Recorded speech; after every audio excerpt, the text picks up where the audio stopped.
Hello guys, দেখছেন তার মা ছেলের জন্য কান্নায় ভেঙে পড়েছে।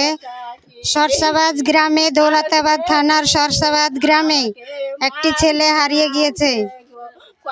তো ছেলেটির মা ছেলেটির জন্য কান্নায় ভেঙে পড়েছে। কাল শুক্রবার বেলা 2টো নাগাদ ছেলেটি হারিয়ে গেছে। ছেলেটিকে যদি ছেলেটির ছবিটা কই,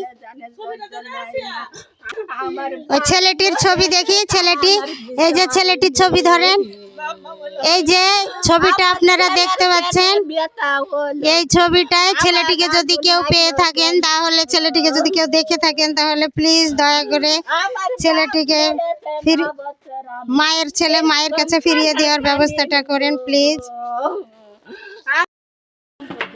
দৌলতাবাদ থানায় খবরটি পৌঁছে দিয়েন, তাহলে দৌলতাবাদ থানা থেকে আমরা জানতে পারবো। ছেলেটি দৌলতাবাদ থানাতে অলরেডি আমাদের একটা ডায়েরি করা আছে। পুলিশ খোঁজাখুঁজি করছে, তার সাথে সাথে আপনারাও একটু দেখুন। ছেলেটিকে যদি কেউ দেখে থাকেন বা পেয়ে থাকেন, তাহলে দৌলতাবাদ থানায় খবরটি জানিয়ে দিন।